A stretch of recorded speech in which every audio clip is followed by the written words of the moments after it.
그러니까 기사들 간에 결합을 해가지고 영주들이 화합을 해가지고 레온 카스티아를 만들게 했는데 뭐 그렇다 그래서 왕권이 아주 강력하진 않거든요. 그러니까 이게 후계 이제 왕이 있다가 죽으면 당연히 그 후계자 가지고 계속 논쟁이 벌어질 수밖에 없어요. 귀족의 힘이 세면 셀수록 이럴 수밖에 없는 거예요. 그리고 뭐 이렇게 후계라는 게 늘 안정되지 못하니까 그래서 왕위 개선 전쟁이 계속 발생을 합니다. 그래서 귀족들은 이 사람이 밀어야 된다, 이 사람이 밀어야 된다 하면서 계속 이제 내부 전쟁이 발생하기 시작하는데 이때 이제 이사벨 여왕이 이제 등장을 합니다. 자, 엔리케 4세가 다스리던 시절입니다. 그런데 엔리케 4세는 소문에 의하면 정신질환이 좀 있었다. 그리고 소문에 의하면 성불구자다. 애를 낳을 수 없는 사람이다. 그런데 딸이 하나 있었어요. 그 딸이 후아나인데 저 딸은 엔리케 4세 딸이 아니고 어떤 귀족의 딸이다라고 하는 소문이 있었던 거예요. 그런데 이 왕, 엔리케 4세는 당연히 자기 딸한테 후계를 주려고 이렇게 마음을 먹고 있었는데 거기에 이복 동생들이 있었어요. 알폰소 왕자와 이사벨이 있었죠. 그래서 귀족들 입장에서는 저 후아나는 에린케 4세 딸도 아닌데 어떻게 그거를 세우냐. 그래서 알폰소 왕자한테 이제 후계가 가야 된다라고 반란을 일으킨 거죠. 그런데 4년 후에 알폰소가 사망을 합니다. 이 스페인 왕가에는요, 아들들이 일찍 죽는 경우가 상당히 많아요. 여러 케이스가 있습니다. 그러다 보니까 이런 그 반란 사건이 많이 발생을 하죠. 자, 그래서 알폰소가 사망을 하니까 거기에 이사벨한테 이제 후계자가 확정이 이제 되게 되고요. 그런데 에니키 4세는 여전히 그러니까 귀족들의 힘에 의해서 이사벨이 후계자로 결정은 되게 되었는데 에니키 4세는 그러고 싶지 않았던 거예요. 그래서 이 이사벨을 포르투갈의 아폰소 5세한테 시집 보내려고 핵책을 합니다. 이 아폰소 5세는 좀 힘이 세긴 했는데 나이가 좀 많아요. 그러니까 저쪽으로 시집 보내면 이게 이제 후계고도 약해지니까 그렇게 하려고 했는데 이때 이사벨은 몰래 바야돌리드라는 도시로 도망을 가가지고 아라곤의 왕세자였던 페르난도 2세와 비밀 결혼을 합니다. 그러고 나서 엔리케 4세가 사망을 합니다. 그러니까 엔리케 4세는 딸 후아나를 이제 포르투갈 왕이와 결혼시켰는데 그 포르투갈 왕이 이제 쳐들어와요. 그리고 귀족들은 또 이사벨을 밀고, 그러니까 이사벨을 미는 귀족들, 그다음에 포르투갈 왕이 데리고 온 군사들 간에 이제 또 내전이 벌어지게 되죠. 그래서 여기서 4년 동안 전쟁을 한 후에 결국은 이사벨과 그 귀족들이 이기게 되고 협상에서 전쟁이 종결이 됩니다. 그래서 이사벨이 카스티아의 왕이 되게 됩니다. 만약 이사벨과 그 귀족들이 전쟁에 졌다면 포르투갈의 아폰소 5세가 왕이 됐겠죠. 그리고 그 후계자들이 돼서 이제 포르투갈과 스페인이라는 나라는 없었을 수도 있죠. 뭐 어쨌든 이사벨이 이김으로써 이 카스티아 왕이 되었고 그러고 나서 1479년에는 결혼했던 남편 페르난도가 아라곤의 왕이 되고 그럼으로써 카스티아 아라곤 연합 왕국이 이렇게 탄생을 하게 됩니다. 자, 이사벨이라고 하는 여인, 스페인은 이사벨이라는 이름을 가진 사람이 굉장히 많아요. 그래서 항상 뒤에 뭘 붙여요. 이사벨 드 포르투갈, 뭐 이사벨, 여기는 이사벨이니까 우리가 이제 왕이 되었으니까 이사벨 1세라고 이렇게 부르는 거죠. 이사벨 1세와 아라곤의 왕이었던 페르난도 2세가 결혼을 해가지고 연합왕국이 생겼죠. 그러고 나서 이들의 자식들이 유럽 역사에 상당히 큰 역할을 하게 됩니다. 자, 보면 일남 사녀를 낳는데 여기서 중요한 사람이 이녀와 사녀예요. 그러니까 이 아들이 있었는데 아스트리아공 후안 있었는데 오스트리아의 합스부르크 왕가에 마르가레타랑 결혼을 시켰는데 결혼한 지 1년도 안 돼서 죽었어요. 그러니까 아들이 죽으니까 상당히 문제가 되는 거예요. 아들이 그대로 있었으면 거기 이제 당연히 후계자가 돼가지고 카스티아 아라곤의 이제 왕이 되었을 텐데 아들이 죽고 그 요 딸 후아나가 있었는데 둘째 딸 후아나가 다시 합스부르크 왕가로 결혼을 해요. 이중 결혼을 해요. 딸은 시집 보내고 아들은 저쪽 장가 보내는 이렇게 이제 결혼을 했는데 이 후아나가 합스부르크 왕 펠리페랑 결혼을 해가지고 스라 2남 4녀를 하는데 그 중에 장남이 카를로세예요. 그러니까 합스부르크 왕가에서는 카를로세, 스페인 왕가에서는 카를로스 1세라고 부른 사람이에요. 이 사람이 유럽, 스페인과 독일에 걸쳐서 엄청난 영토를 가졌던 이런 사람이죠. 왜냐하면 스페인 왕가의 아들이었던 아스트리아 서공 후안이 죽었고, 저쪽 합스부르크에서도 아들이 죽었고, 그래서 후아나가 그 스페인 왕가의 어떤 후계자고 함으로써 자연스럽게 그 후아나의 아들이었던 카를로스 1세가 스페인과 합스부르크 왕가를 다 가지게 된 이런 역사를 가지게 된 거고요. 네 번째 딸이 있었어요. 잉글랜드 왕비 카타리나. 이 카타리나는 헨리 8세라고 하는 잉글랜드의 국교회를 만들었던 사람의 아내였죠. 그래서 이 헨리 8세와 이혼 사건이 있었던 그 여인이죠. 그러니까 원래는 헨리 8세의 형이었던 웨일즈 공 아서랑 결혼을 했는데 몇 달 만에 이 아서가 죽어요. 그래서 어차피 정력 결혼을 했기 때문에 그 아서의 동생이었던 이 헨리 8세 결혼합니다. 근데 헨리 8세가 아주 어렸기 때문에 좀 기다렸다가 나중에 결혼하게 되고, 애들도 3남 3녀 꽤 많이 낳았죠? 많이 낳았는데 그 아들들은 대부분 죽고 그래가지고 그래서 이혼 사건에 휘말렸던 이런 아주 유명한 집안이었습니다. 어쨌든 이사벨과 페르난도가 결혼을 해가지고 스페인이란 나라가 본격적으로 탄생하게 된 아주 유명한 그 세기의 결혼이라고 할 수 있겠습니다. 그러니까 스페인 역사는 이사벨로부터 시작한다라고 보면 되겠죠. 근데 이 부부 사이에서는요, 이런 있었다는 거예요. 이사벨은 항상 자신이 나이가 2살 정도 많고 세력이 더 크다는 걸 강조했다. 부부 사이지만 부부라고 해서 나라를 그냥 합쳐는 게 아니라, 이사벨은 카스티아 레온 왕국 왕이었고 베르난도는 아라곤 연합 왕국의 왕이었거든요. 각자 왕이었어요. 부부가 만나도 누가 위에 있었냐? 이사벨이 위에 있었다라고 하는 겁니다. 왜 그러냐면 카스티아가 아라곤에 비해서 인구도 훨씬 많고 나라의 땅 크기도 한 4배 정도 됐거든요. 그럴만하죠. 자, 그래서 카스티아 아라곤 연합 왕국이 1483년에 탄생을 하게 됩니다. 그래서 하나의 나라가 아니고 군주끼리 결혼한 상황이었다. 좀 이해가 안 되지만, 동양적 관점으로 이해가 안 되지만, 이 여왕의 힘이 이렇게 강력했던 유럽의 상황이었다고 이해하면 되겠죠. 실질적으로는 이사벨과 페르난도 두 군주의 공동 통치제였다.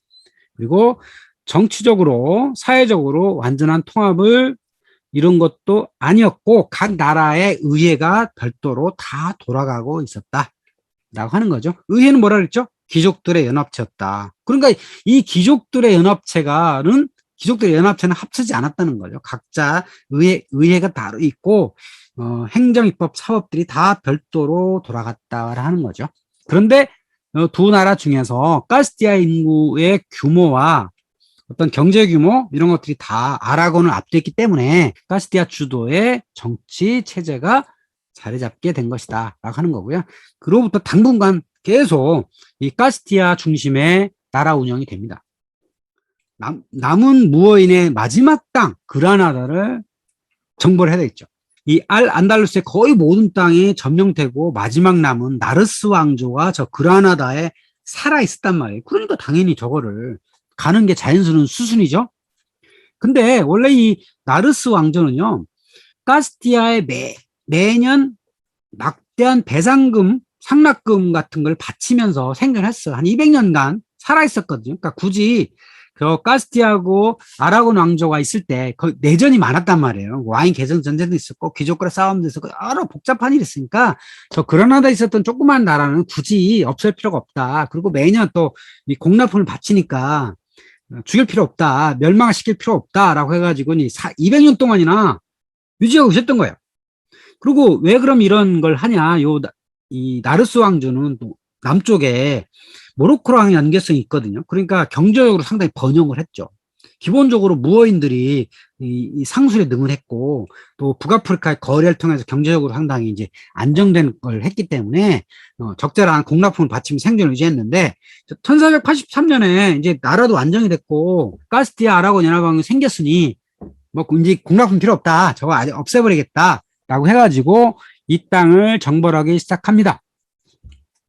자, 그러면 이 그라나다에 있었던 나스리드 왕조, 이 왕조의 궁전, 이걸 흔히 알함브라 궁전이라 부르죠. 알함브라 궁전. 알함브라라고 부르는 건 영어식이고요. 아람브라라고 부르는 건 스페인식이에요. H가 묵음이거든요. 그러니까 아람브라라고 부르는 게 맞겠죠. 그래서 이 아람브라 궁전은 이슬람과 기독교 양식의 절묘한 혼합이 잘 되어 있는 스페인의 가장 아름다운 문화유적지라고 하면 잘못되지 않겠죠. 또 여기에 그 스페인만의 고유의 건축 양식이 있다 그랬죠. 무데하르 양식. 원래는 이 무데하르 양식으로 다 돼 있었는데 이 카스티아가 여기를 점령하면서 여기 일부 개조합니다. 여러 이제 그 시설물들을 조금씩 이제 개조함으로써 이슬람과 기독교 양식으로 절묘하게 혼합되었다. 이렇게 이제 부르는 거죠. 무데야르 양식의 최고봉이다라고 할 수 있는 거고요. 여기 아람브라라고 하는 건 붉은 것이라는 뜻의 여성 명사구다. 왜 붉은 것이냐? 이 성을 내려다볼 수 있는 전망대에서 가서 보면 붉은색 벽돌이 많이 쓰여 있었고, 특히 석양이 질 때 이걸 보면 아주 붉게 보인다 그래요. 그래서 이 아람브라라고 하는 이름이 붙게 된 거고요. 또 아람브라 궁전의 추억이라고 하는 영화도 탄생을 했고, 아주 그 아름다운 선율의 기타 연주곡도 있죠. 저도 여기를 처음 알게 된 게 대학교 2학년 때 아람브라 궁전의 추억이라고 하는 트레몰로 주법의 아주 대명사, 이 아람브라 궁전의 추억이라고 하는 곡이 있죠. 그래서 여기를 아주 처음에 알게 됐는데, 몇 년 전에는 우리나라 드라마도 나온 적이 있죠. 아람브라 궁전의 추억이라고 하는 게임의 어떤 배경으로 등장을 했었죠. 그래서 이 아람브라 궁전을 우리가 찾아가게 되면 안에 여러 궁전들이 있어요. 근데 물론 이제 기독교식으로 개조된 것도 있고, 원래 그 무데야르 양식으로 남아있는 것도 있어요. 그 중에 가장 유명한 것은 나사렛 궁전인데, 그 나사렛 궁전을 가려면 인원 제한이 있어요. 그래서 미리 예약을 하지 않으면 갈 수 없다. 그런 곳이랍니다. 그러니까 성수기에 가려면 미리 한 3개월 전에 인터넷으로 예약을 하고 가야 된대요. 그러니까 여기부터 일정을 잡아놓고 여행을 짜야지, 안 그러면 여길 들어갈 수가 없다. 라고 하는 게 2019년 이전 얘기이기도 합니다. 나사렛 궁전이 있고 사자의 궁전이 있다. 이건 원래 이제 무데야르 양식으로 만들어지는 거고요. 중간에 기독교식으로 많이 개조가 됐어요. 그래서 여기 보면 푸에르타 드라 우스티카 성문도 일부 개조가 됐고, 알카사르라고 하는 캐슬 여기도 일부 이제 만들어졌고, 여전히 무데야르 양식으로 남아있는 것도 있죠. 팔라치오 즉 헤네랄리페라고 하는 이런 정원도 있고, 또 아랍어로 쓰여 있는 문장도 있죠. 반도는 칼로 정복되었다. 이런 아름다운 문양들이 지금도 많이 남아있다고 합니다. 그 중에서 이 바로크 양식으로 개조된 궁전도 있어요.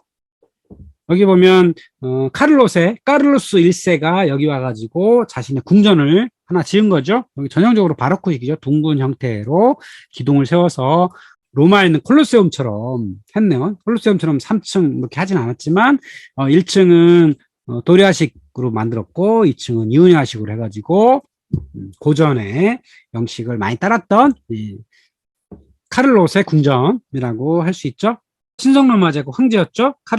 스페인에서는 카를로스 1세가 이 궁전에 거주하기 위해서 새 궁전을 지었다. 내가 어떻게 무호인의 궁전에 살겠냐라고 하면서 이제 개조를 한 거죠. 원래는 이제 무호인의 궁전이 있었겠지만 그걸 허물고 이렇게 기독교식으로 지었다고 하는 거죠. 자, 그러면서 이 그라나다라고 하는 곳이 마지막 함락의 시기가 왔습니다.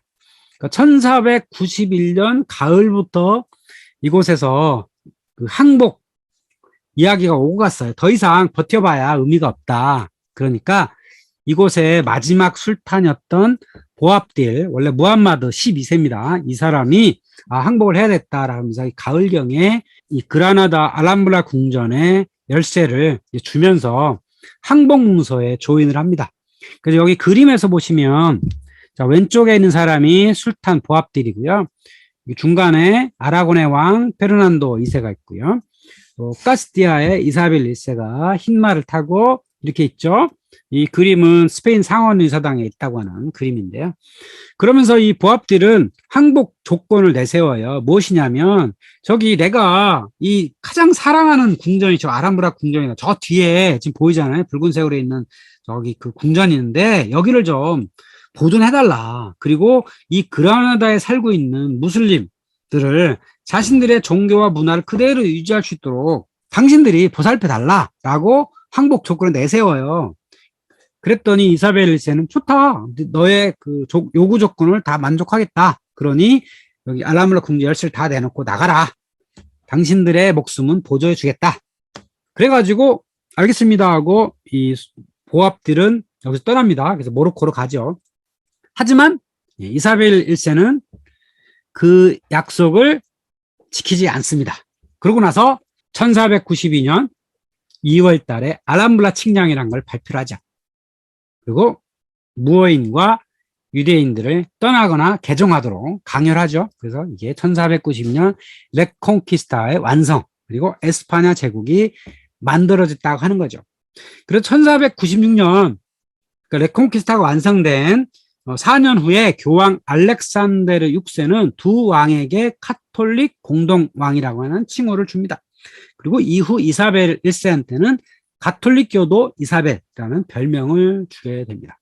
알렉산드르 6세는 무사교황이라고 별명이 붙은 사람이에요. 이 사람도 전쟁터에 나가서 싸움을 했던 그런 사람인데, 이베리아 반도에서 무슬림 몰아냈다고 하는 것이 엄청나게 자랑스러운 거죠. 이사벨을 이렇게 가톨릭교도의 이사벨이라는 별명을 붙일 정도로 자랑스러웠다라고 하는 거죠. 자, 그래서 이 이사벨은 비록 모압들한테 약속은 했지만 이베리아 반도에서 무어인들을 살게 해주고 싶지 않았죠. 그래서 유대인, 무어인은 떠나든지 개종하든지를 해라 라고 하는 알람브라 칙령을 발표합니다. 그리고 기존에 개종해서 살고 있었던 사람들한테는 신앙을 확인해라. 이게 가짜로 개종한 거 아니냐라고 하는 것들을 이야기하게 됩니다. 그러니까 기존 개종자들을 마라노라고 하는데요. 돼지라고 불렀는데, 돼지가 사실 굉장히 천한 그런 동물로 이 중동 지방은 원래 옛날부터 내려오는 거니까. 그러니까 이 1492년 이전에도 개종하지 않고 살던 사람 꽤 있었거든요. 관용은 꽤 있었는데 그들이 이 아람브라 칙령에 의해서 유대인과 무어인이 떠나갈 수밖에 없었어요. 일부는 포르투갈로 가고, 일부는 북아프리카로 가고, 일부는 유럽으로 가게 되죠. 근데 이들 중에 상당수가 경제인 또는 기술자들이었습니다. 이것 때문에 나중에 스페인 경제가 상당히 어려워지죠. 그래서 그런 것들을 한번 쭉 사례들을 보면 이 종교적인 관용이 사라짐으로써 이교도들을 나가라고 몰아내면 어떤 일들이 있냐면 이런 거예요. 1492년에 이사벨 여왕이 유대인을 추방을 하고요. 이들이 포르투갈 가고 네덜란드로 갔어요. 그래서 그들의 중심으로 네덜란드 공화국이 수립되고 또 그 유대인들 중심으로 동인도 서인도 회사가 개척이 되고, 자, 그랬는데 프랑스에서도 낭트 칙령에 의해서 위그노의 종교 자유가 만들어졌거든요. 그리고 100여 년 지나서 루이 14세는 프랑스에서 그 위그노들을 살해하고 종교 자유를 박탈을 해요. 그래서 그 위그노들이 주로 어디로 가냐면 영국으로 가고 스코틀랜드로 갑니다.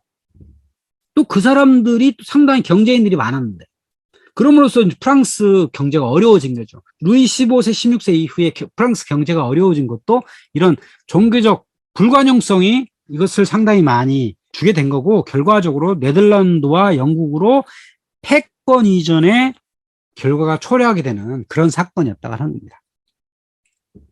자, 그래서 참고로 유대인은 크게 보면 한 5가지 정도의 이름이 있어요. 가장 많은 이름을 차지하는 건 아슈케나지라는 뜻이에요. 아슈케나지는 독일어라는 뜻인데, 이 독일 지방 아니면 뭐 유럽 중북부에 살던, 러시아까지 포함해서 이 지역에 살던 사람들을 아슈케나지라는데, 이들을 중심으로 오늘날 이스라엘을 만들게 되었죠. 그리고 이들의 상당수가 미국으로 건너가서 이들이 지금까지도 세계적 영향을 미치는 사람들이 아시케나지 유대인이고요.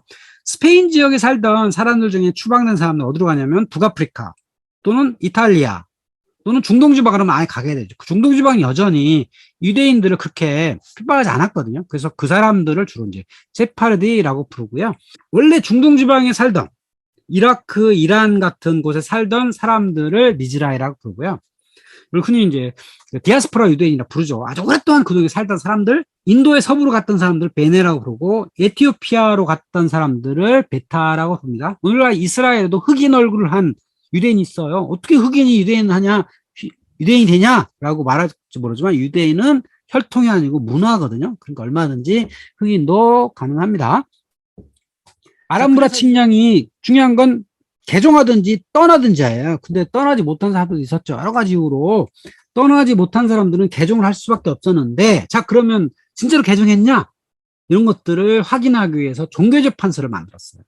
그래서 왕의 주관하에 종교재판소를 만들고 이 사람이 진짜로 신실한 신앙이 있는지 점검하겠다는 여러 가지 행위를 합니다. 오늘날은 무종교인이 굉장히 많잖아요. 무신론자들이 많잖아요. 사실은 무신론자가 더 나쁜 거예요. 기독교인이나 이슬람인을 볼 때 무신론자는 정말 악의 축인 거고, 둘 중에 하나를 선택을 해야 돼요. 그러니까 당연히 무슬림들은 기독교로 개종을 해야 되겠죠. 유대인도 기독교로 개종을 해야 되고, 그래서 개종했다라고 이제 말을 하면서 계속 이제 대대로 내려왔던 거죠.